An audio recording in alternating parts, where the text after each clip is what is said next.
Good afternoon, and welcome to the session on Generation AI. I'd like to introduce our panelists. Next to me, I have Hadi Partovi, founder and chief executive officer of Code.org.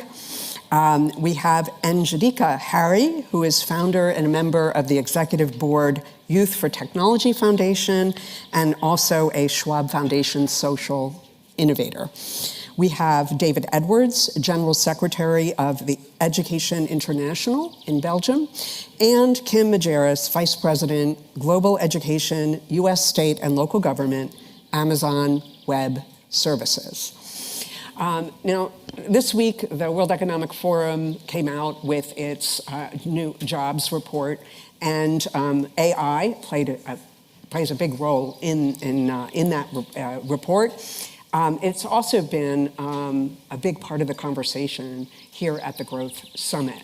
In this session, we're going to talk about the first generation to be educated by generative AI, a technology that has a lot of promise, but also the potential to have some dangerous consequences. Already, generative AI is starting to have a big impact on education. Large language models like ChatGPT can emulate text and images and can help solve math problems. And they really are upturning the processes taught in classrooms with basics such as writing and grammar and even logic and discourse. Some students are using it as a dream tool to cheat. But on the other side of the equation, there are some teachers who are already seeing it as a very valuable personal assistant. In most public schools, there are 30 or more students in a classroom, and the teacher cannot give personalized attention.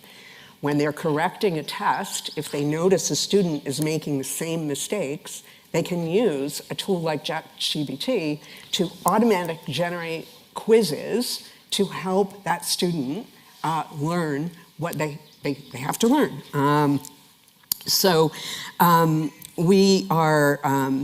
We're seeing teachers and schools reacting to this quite differently. Some of them immediately say, we're going to ban it.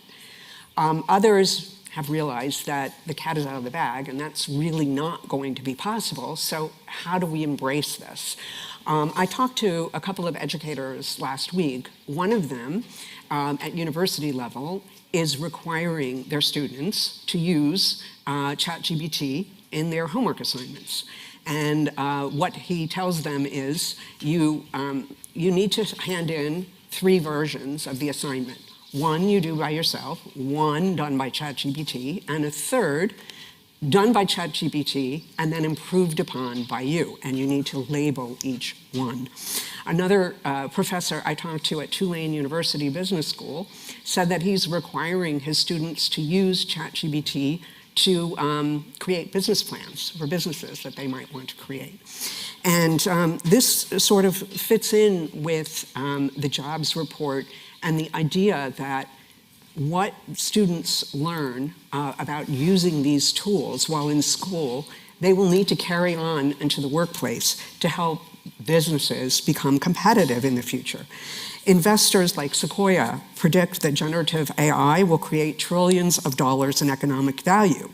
And while it produces benefits for productivity, there is a downside because the technology is still not perfected. It does something called hallucinate, and it can give completely wrong answers, and also increase things like fake news. So now more than ever, it's going to be important for young people to become familiar with how the technologies are designed and operate, and to become discerning about AI-generated information and the ethical development of the technology.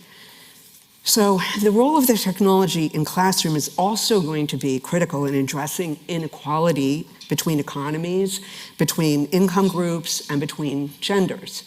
Again, could be a positive side or a negative. In Brazil, there is an accredited university called Sirius College. They have launched large language model tutors for their students who are studying AI, and the school is trying to pull the levers of remote work and AI to allow these students to earn bigger salaries. On average, they earn 67% more than other students in the country. But the flip side of this is that of 332,000 schools where digital connectivity is mapped, nearly 46%, so that's about half, do not have access to any connectivity. And the percentage of women graduates in information and communications technologies is 1.7% compared to 8.2% of men. So without early and targeted exposure to advanced technologies, these gaps are likely to widen. In today's discussion, we're going to look at, trying to understand the implications of these new technologies and how they'll impact education, exchange best practices, and identify specific actions that we need to take to ensure positive outcomes. So with that, I'd like to kick off our panel discussion and start with you, Hadi. Please, give us your take on how you think generative AI will impact the future of education and work. Sure, thank you, and it's great to be here. I run code.org, which has been an effort for the last 10 years to help make computer science a core part of primary and secondary education. And for 10 years, I've been spreading this message that we need to, in education, think not only about changing how we teach, but actually changing what we teach. What are the skills that we prepare the next generation for? And the reason this is important, in so many forums, and certainly at the World Economic Forum, there's a conversation about reskilling the workforce for the jobs of the future. And when you think about reskilling the workforce, the best place to do that is in primary and secondary education, because that's the first time that's our first chance at skilling the workforce. And we have an education system that hasn't really evolved, and so it produces graduates that the day they graduate, they need to be reskilled. And the best time to do that is using this multi-trillion-dollar, well-funded system that has 1.5 billion students going through it, but they're learning only the curriculum of the past. The greatest opportunity with generative AI is to accelerate an evolution of the education system to teach not only the skills of the past, but also the skills of the future. And we're at this turning point where the education system has to evolve or go extinct. I was at Davos at an education panel, and it was a room full of primary and secondary educators, ministers of education, university leaders, and a panelist asked for a show of hands, who believes that the primary and secondary and higher education system is preparing the workforce of the future? Nobody raised their hands. And these are the leaders of education around the world. People know that this is a system that needs to evolve, and the advent of generative AI is the natural catalyst for change and also a big part of the solution. And how should education evolve?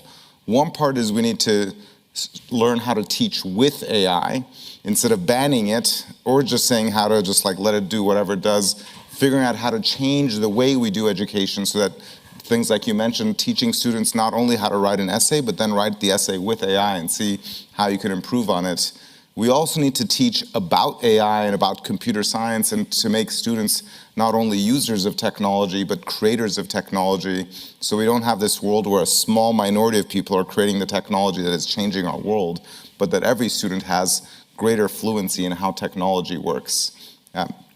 One thing Code.org actually just announced yesterday, and we didn't do this by ourselves, but with many partners, is an initiative called Teach AI, which is not a product, it is not a curriculum, it is a gathering of leaders around the world to address this topic of how should the education system evolve in a world of AI.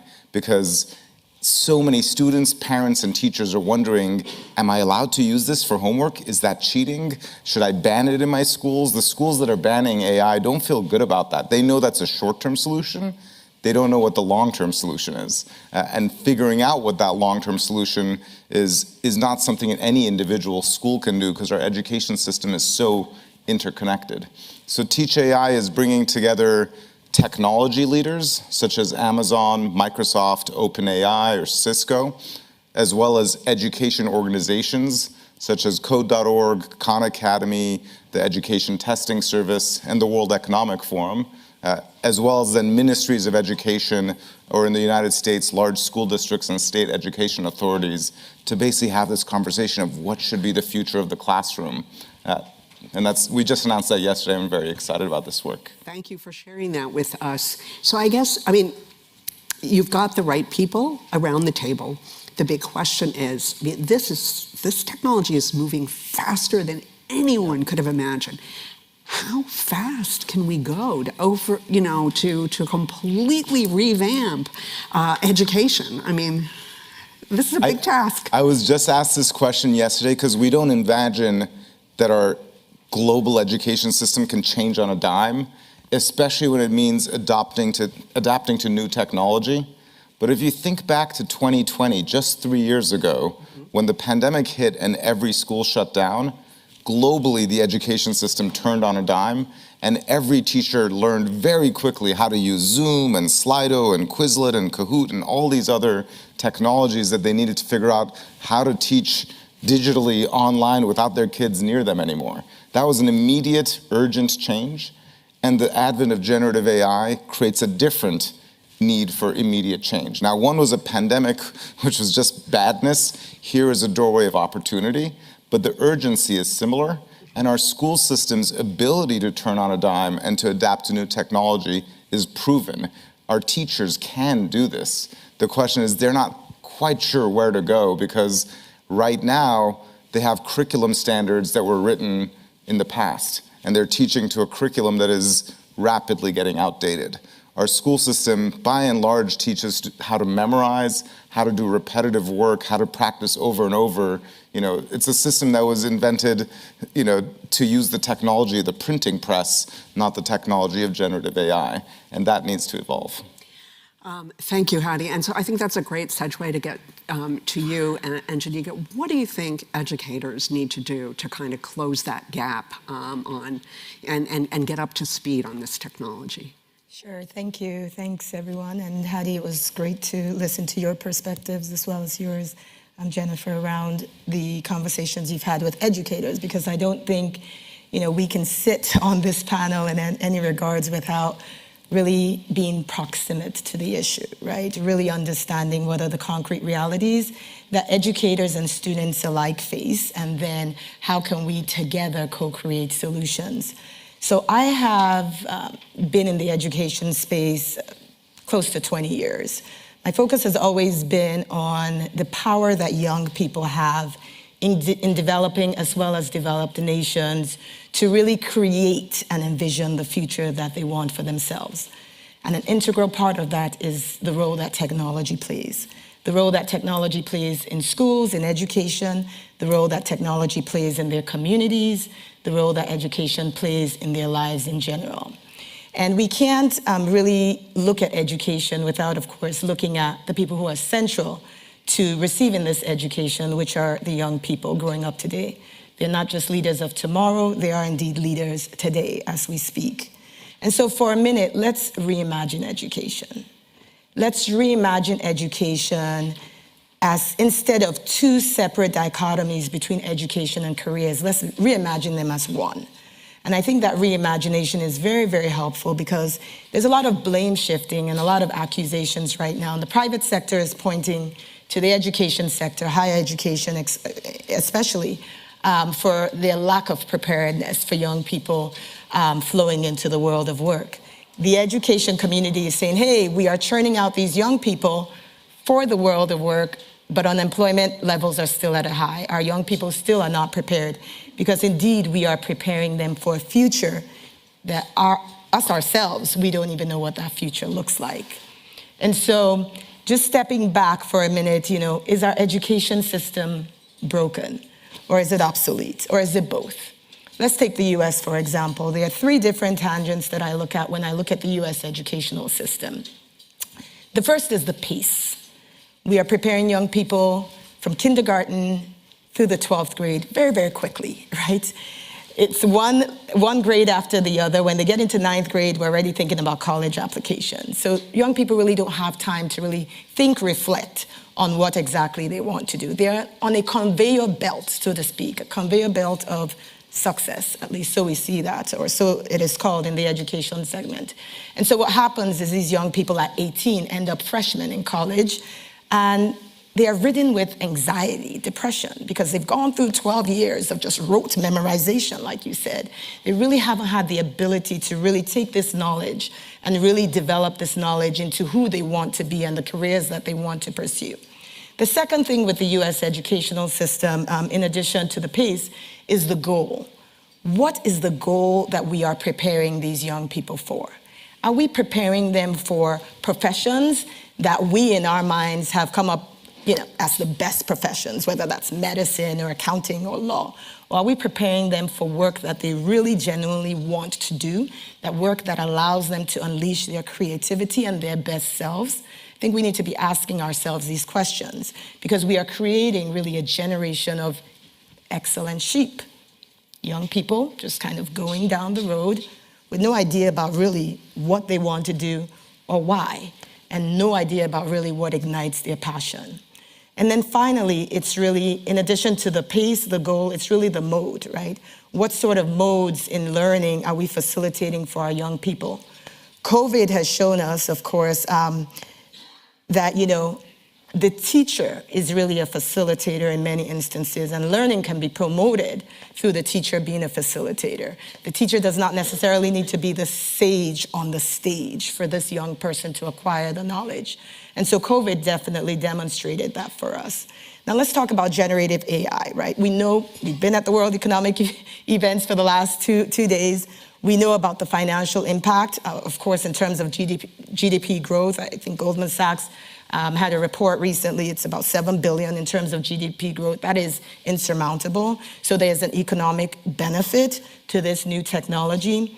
But let's talk about the impact that it has on education systems. We have a world now of very, very confused teachers in the developed world. We're not even going to talk about the developing world, right? COVID showed us that, yes, the digital divide is large, both in developed and developing countries, but COVID actually exacerbated that digital divide even in developed nations. The same thing with generative AI. As we think about the introduction of this new technology, as fast as it's moving in our educational systems, we have a lot of terrified teachers because they are still trying to grapple with the best way to use this technology to be able to influence active learning in the classroom and to be able to ensure that their students really are continuing to unleash their creativity, continuing to unleash their innovation, because these are aspects of education that we can't take for granted, right? We can't go back to just pure remote or pure rote learning and memorization, the use of this technology to teach us what we need to do. And so that creativity is integral to really our learning in general. And when we think about these developing nations in the global south, for instance, our teachers are just becoming more accustomed to Zoom and Teams and all the rest of the applications for teaching remotely. And now there's ChatGPT. In Nigeria, for instance, which is where quite a bit of my experience and work is centered, we have gifted schools, right? Schools for gifted students. Now with the introduction of ChatGPT, how can you really, and generative AI, how can you really decipher if this is a gifted student or this is some information that they've canned and just regurgitated? So those challenges remain. In my conversations, even in the US with educators, one of the teachers also told me that he is using ChatGPT in his classroom to have students create first draft papers, right? Very much like what you said also. The first draft, they're free to use ChatGPT, and as the course continues, his expectation is that they enhance that writing and make it a lot different from, of course, the first draft. But they're terrified. Educators are terrified in the US, in the global South, around the world are terrified of this new technology. With every revolutionary technology, we can expect some fear, and so that's not a surprise. But our role as leaders, as educators, as centers of influence, the public, the private, and the citizen sector is to really figure out how we can use this technology for good to make the world a better place. Thank you, Angie. David, let me turn to you now and ask, what kind of support and ecosystems need to be developed to help teachers to cope with this change? Thanks, Jennifer. So Education International, by the way, is the World Federation of Teachers Organizations, 32 million teachers in 174 countries, 400 organizations from early childhood to higher education, and democratically organized and whatnot. And we have a World Status of Teachers report, where we actually ask teachers how they're doing and how they feel. And what we hear is they're actually not afraid, but they are very much burning out. And they are very much confused because we have different drivers and we have different types of policies that are actually, pushing back on the things that they say they're trying to do. The other thing I would just say first is I don't believe that the whole world, first, there's no global education system, okay? There's a faltering global education architecture that the UN works on, but it's not there. And when COVID hit, half of the world's children didn't have any kind of support whatsoever. So we're talking about the one half, that actually did. And one of the things that I always think about when I talk to parents and teachers is that, we really weren't prepared for it, for those who in the OECD countries actually had connectivity, right? We weren't really prepared for it. And prior to it actually happening, there was a conversation that was going on about a hypothetical, a world, our education systems aren't fit for purpose. Why do we need to invest in brick and mortar schools? Why do we need to have community schools? Why do we need to bring students together to interact socially, pay these people called teachers? Why do we have to do any of that? Wouldn't it be better if they just stayed at home in their bedrooms on a screen? Well, I think we lived that, and we saw that that's not what people wanted. A place called school actually matters, and the OECD was looking at the fact that screen time correlates negatively with learning outcomes, right? So what do teachers need? Teachers need support. They would say, the members told us they need support, not surveillance. They need trust. They need tools, time, and trust to be able to pilot and try things, to research things, to learn from each other. When I talked about the fact that sometimes we have these sort of perverse incentives that operate as drivers against collaboration and learning within education systems, one of the things that sort of came into the education world was this idea that you could basically pay a teacher for the test scores of their students, value added, right? So, and what that did in turn was it said to teachers, okay, don't share what you're doing well with anybody else, right? Because that's your proprietary information, whatever you're doing. So we incentivized something that I think with AI and ChatGPT and all these things is going to be really a problem going forward. What we really need to be doing is we need to be supporting micro-innovations. We need to be researching with teachers. We need to be negotiating with teachers' organizations. We do need to take the data privacy issue seriously. I think the labeling issue is a good start on some of this stuff. But we also need to learn the lesson that came out of, and teachers always talk about this, their student well-being right now. I mean, the Surgeon General of the United States last week was testifying before Congress about a mental health crisis among young people brought on by social media, okay? And that was because an algorithm that was written to ensure that, the most divisive things are what comes forward. So bulimia and all these kinds of, we know all of this kind of stuff. When we're thinking about what we're going to do with AI and how it's going to be used, and I have colleagues that have already, and I've experimented with it, sort of saying, all right, I want to do a lesson plan. I want to create a lesson plan. Here's my objective. I need a hook. I need 3 examples. I need a sort of a formative assessment, a summative assessment, and I want it in Spanish, right? And I've done that, and some interesting things have come out. But if you stop there, then you only have the individual professional knowledge being used. And I think one of the things we have to build is an ecosystem where teachers and their platforms, there's one that's called Share My Lesson, for example, where you can actually share and critique and hear from each other, and that we then create time and space for teachers to be able to learn from each other and to experiment and to have, in a low-risk environment, to try things without fear of reprisal or dismissal or something like that. So I think well-being is important. We need supports for well-being. I think it needs to be built into the negotiations. Teachers need to have a voice in what that looks like. They need to make sure they've got the professional learning opportunities, both from each other, but more broadly. And then we were talking about the half the world that has no connectivity. We need connectivity. I mean, we can't continue to just talk about the US. I'm American, it's fine, but I really, I travel the world too. My members are everywhere from Iran to Myanmar to Eswatini to wherever. And these conversations are just happening out here, and they're very nice and they're very important and they're very good, right? But the elite will always figure out a way to make sure their children have advantage. And right now, we don't actually have a plan in place to ensure that the benefits from AI or the benefits from digital actually are distributed equally amongst the least developing countries. And I think and the teachers in those countries want it. They can see it. They can see that people are using it. There's a little bit of that's happening with cell phones and things that I think are interesting.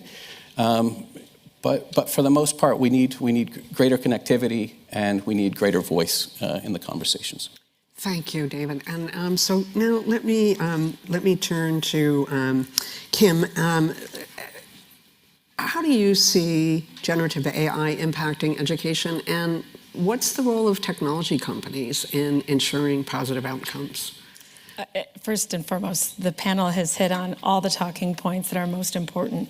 Ensuring the ethical use of AI in an education environment. I love what Code.org is doing to ensure that that voice is heard. Instructors and professionals, teachers, we have to embrace them differently, and we have to ensure that supported, because foundation is the student. That's the common denominator about everything that we're talking about here, and that is to improve the outcome that every single student deserves, no matter where they're at in the globe. So when you start to think about the opportunity, AI and ML, if you think about the curriculum, I love the share of the curriculum. We have administrators, we have instructors, we have IT staff in school districts, in higher education institutions, trying to figure it all out and to offer that opportunity and to ensure that it's using properly.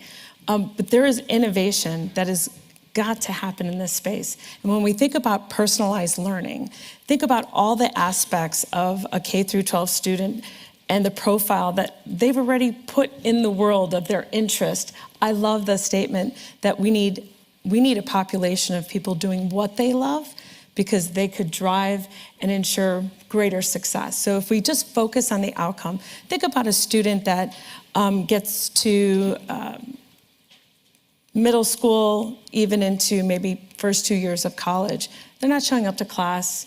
Their grades are lower in other areas. It's not resonating with them, and then they fall off. When those students fall off, how do we know? Well, we have all the tools, we have all the data that allows a teacher or an administrator or a counselor to be able to reach out and understand, where is that student in their progression? How can I support them in how they learn best? What content can I send to them to augment their education? That is some of the learning opportunities to help support educators. This is not about getting rid of teachers in any way, shape, or form. It's to help offload and provide them direction for their students so that they could deliver a better outcome.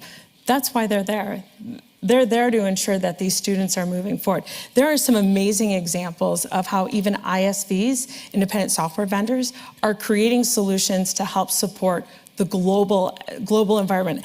There's an organization called ELSA Corp.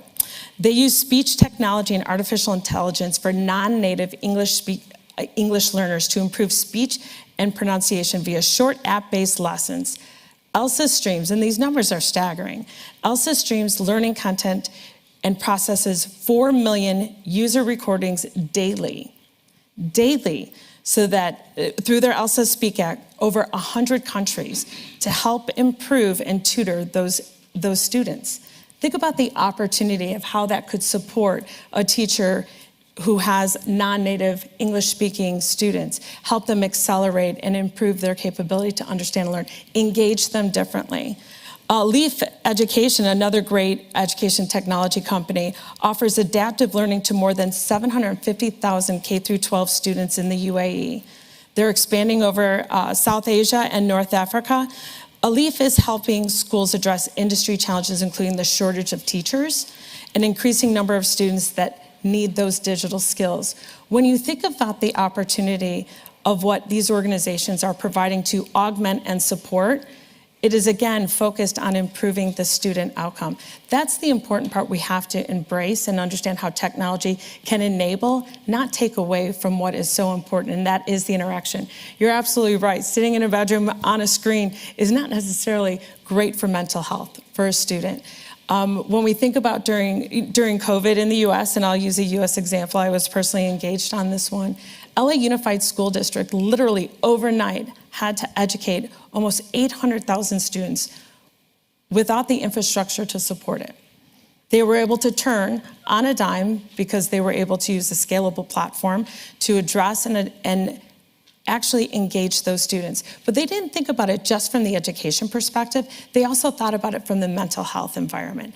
That community in itself, the only time a student or a child would be engaged by social workers is through the institution, through the school counselors, through the social workers that are at the school. Well, if they're not coming to school, where are they? Are they okay? They were able to quickly stand up a contact center in Spanish and in English to support mental health students that were receiving mental health. They were still able to come and speak virtually with their counselors and their social workers. So it has to be looked at holistically, because a child is not a product, a child is the future. And I truly believe that with technology used in ethical opportunities, it will change the outcome, but most importantly, it will provide the workforce of the future.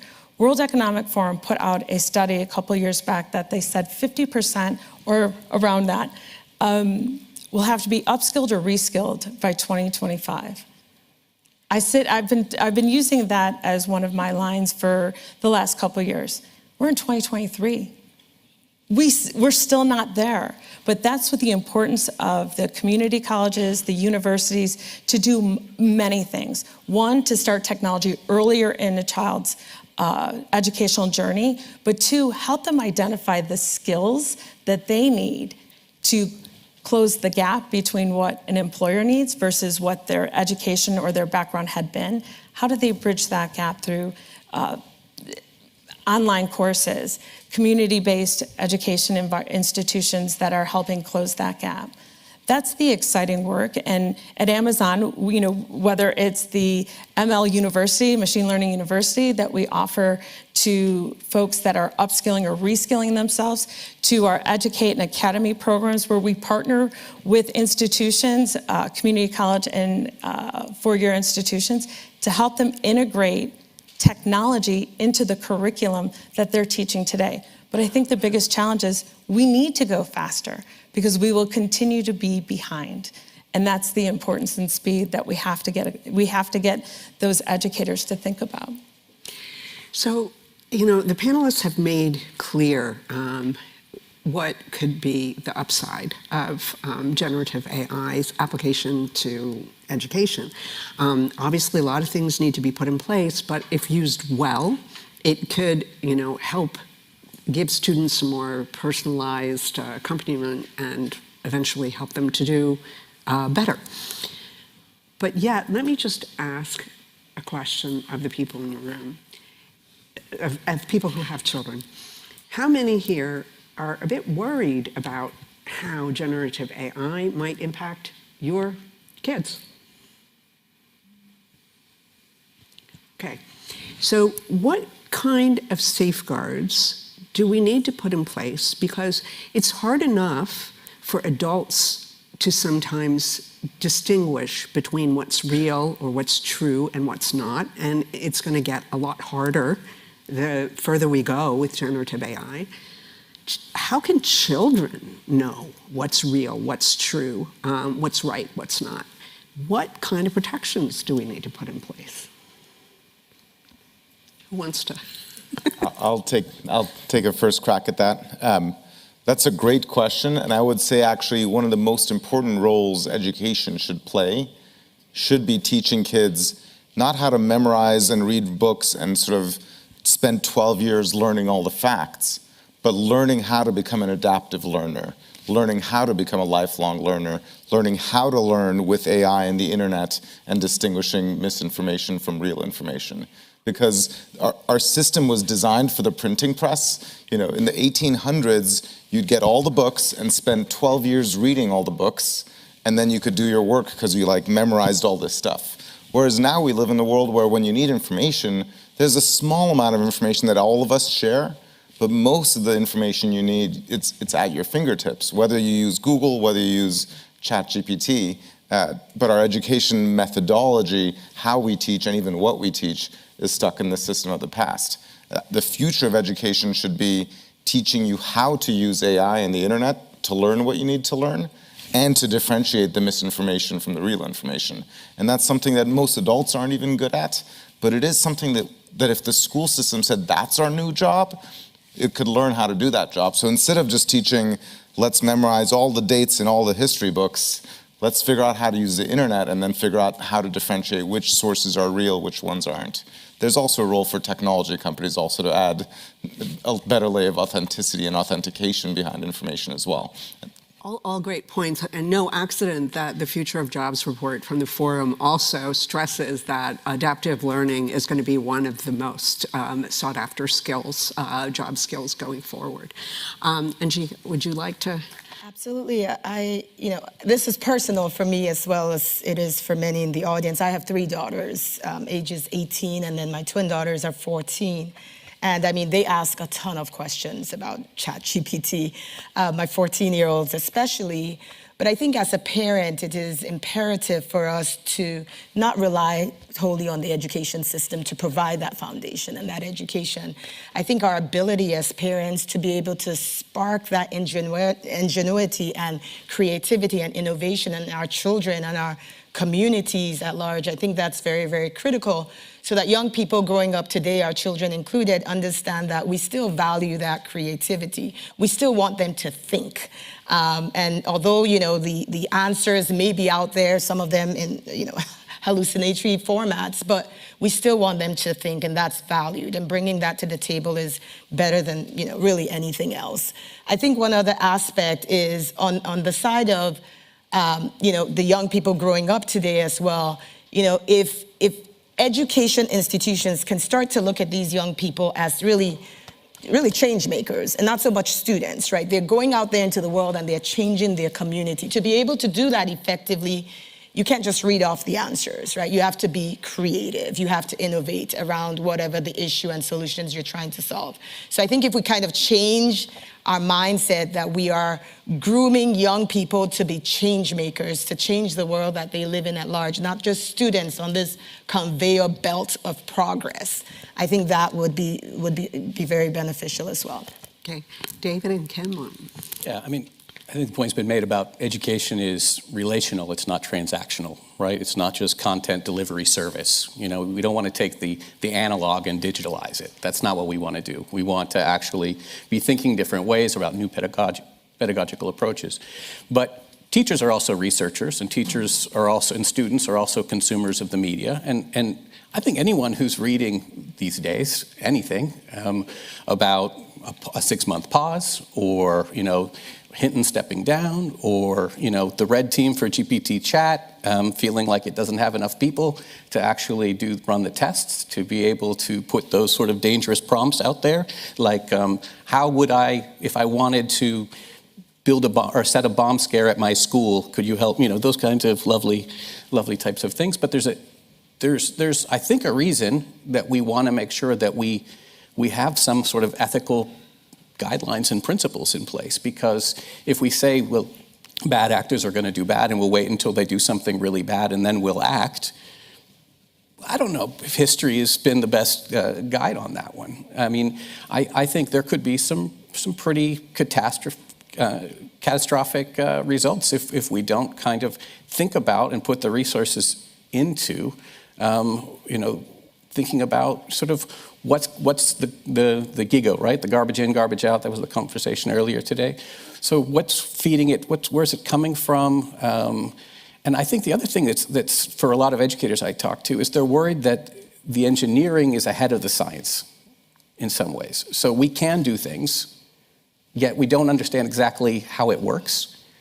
And as an educator, you'd want to be able to understand sort of, metacognitively, how do you explain the thinking to how something works to your students? So there's something a bit troubling in there too. So I think that there is one of the things I was at the International Summit of the Teaching Profession last week in Washington with Secretary Cardona and Andreas Schleicher, the OECD and EI. We host this every year. We bring together about 30 education ministers and teacher leaders, teacher union leaders, to discuss sort of things. And we talked about AI.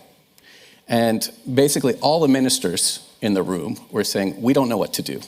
The Australians said, New South Wales has hit pause. They don't want anything right now. It's too scary. It's understandable. What do we do?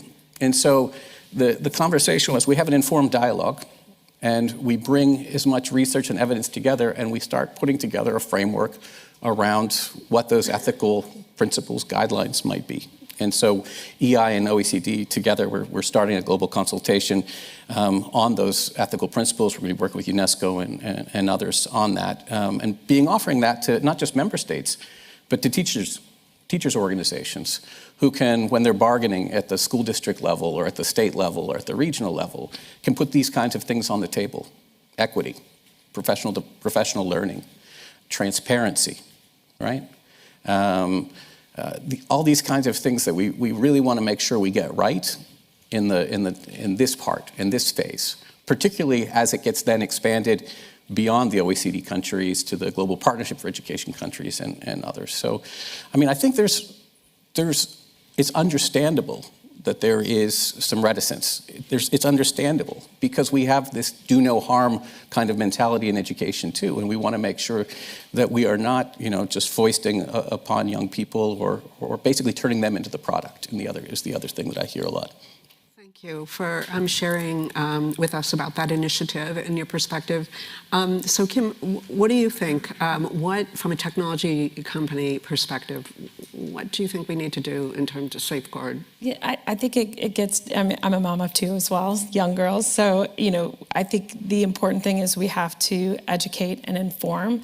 Learn and be curious is one of our leadership principles, and it's so important, especially for lifelong learners, right? So no matter where you're at in that journey, if we could continue, I love the fact that if my child's reading a book and they're inquiring about something more to learn a little bit deeper, better understanding, technology is providing that avenue. So I think it's so important, the ethical use and the academic integrity that has to be taught. We can't wait. It scares me when I hear we're putting a pause, because that pause is not happening when the child, if they do have access to a device or to a computer, they're exploring on there, they're curious. So I think it's an opportunity for great organizations that are represented even here today to help them understand the opportunity, but also provide those guardrails. And it has to be human intervention. Those instructors, those parents, those individuals that are influencers in community also have to show them the way, understand the integrity, the academic integrity that should come with it, but more importantly, trust but verify. And I think that's that. I love the examples of using technology to write your first draft and then how you modify that draft and to make it your final product, because that's ownership. And ensuring that these students have ownership, or even employees have ownership of their product, is so important. So we're almost out of time, and really quickly, I just would like each one of you to say if there was one thing that you would like a government or an educator or an international organization to do to ensure that we have positive outcomes with generative AI's application to education, what would that thing be? I have a very specific action because we just launched this global convening for dialogue for how we move education forward in an age of AI. And we want to bring together education leaders, governments, and technology providers to talk about this. So if you are creating technology for a classroom, or if you are teaching a classroom or in charge of an education system, we would love for you to participate in the Teach AI convenings. And you can talk with myself or with Sadia or Genesis from the World Economic Forum, who are our partners in this. Or if you're watching online, if you visit teachai.org, there's a button there to get involved. There's hundreds of companies already. I think in the last day, we've had over 1,000 organizations asked to participate in this, and that's a very natural way to take the dialogue forward. Fantastic. Anjika. I mean, I think, what was a race for attention, social media is now a race for intimacy in the form of artificial intelligence. As we create these new tools and we roll them out, I hope that we can be cognizant of not just schools that can afford these new tools and technologies, but also schools that cannot afford these new tools and technologies and that don't have access. And then finally, with the data sets that we're creating for artificial intelligence, that they are unbiased, right? That they incorporate different cultural contexts, as well as diversity, equity, and inclusion as well. Thanks, David. We have 220 million kids who aren't even in school. We have a shortage of 69 million teachers globally. Yeah? We have 450 million students who are in school but are not learning at grade level. We have a global learning crisis. We have a global education crisis. Technologies can certainly be a tool that can help that. But I would ask that when you are thinking about where to invest and who to partner with, try to find countries, developing country partners, work with the teachers' organizations, work with those ministries, because if this digital divide moves as fast as the last one, if we leave more than half the population of the earth behind, it's on us. So, thanks. Kim, you have the last word. That's tough to follow. Yeah, sorry.